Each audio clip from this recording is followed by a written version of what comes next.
how you play the flute. It's how you craft with sound. Yeah, it's like, it's how you make the music. There's a difference between like playing the flute and making music.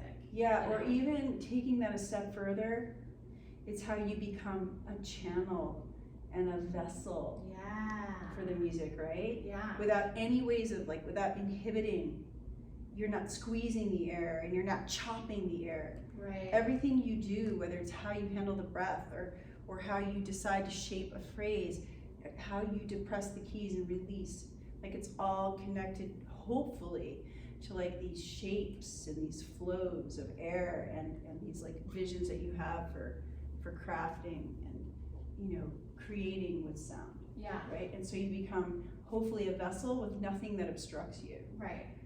And that's hard. Different things will obstruct you at different times. There's a lot of things that are obstructing, but we're working on it. Yeah, your tongue can become an obstruction, the way you scaffold your lips, the way you clamp on the keys.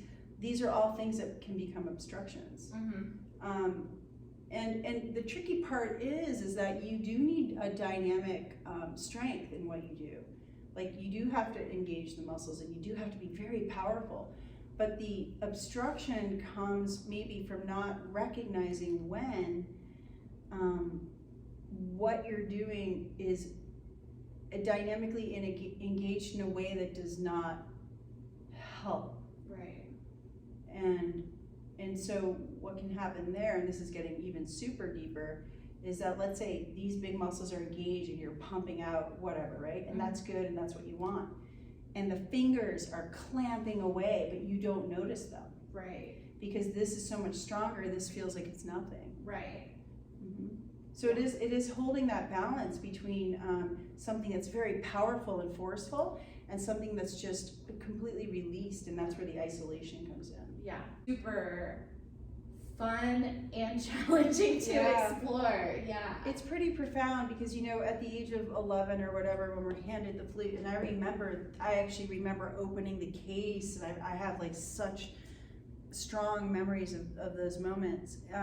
You know, you're taught that you're supposed to blow a certain way, and that to make this note, right, you're taught, it's called a note, to make this note you do this. Right. And you have your little chart with the dots.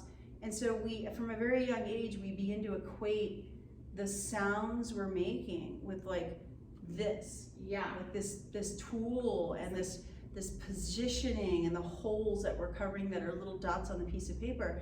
And then the pitches are equated with that. And then so much of what we're taught is related to that. Like how long is the D? And they're called names, like D and E flat. And so they have these names, right? Mm-hmm. And we're not really taught to think about like the essence and the energy of the notes. Right. Or even the concept that's connected to that, or that is connected to that deliberately, of like the tube lengths. And that like, you know, these different lengths of tube have different kinds of energy.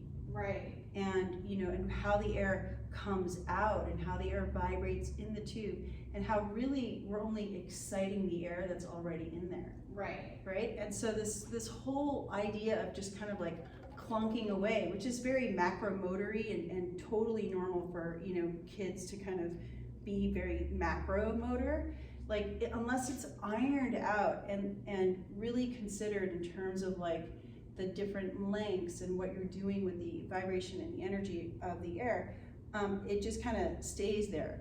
Right. And for so many years and for so many people, it's never considered. Right. And so you, at your level now, with the work we've done and your next step, it would be to take it even further and not just think about proximity and not just think about the lightness of your touch, but to actually think about the shapes that these tubes are making. Yeah. Right? And what they do up here. So that even if you go, you know, you take a scale and go,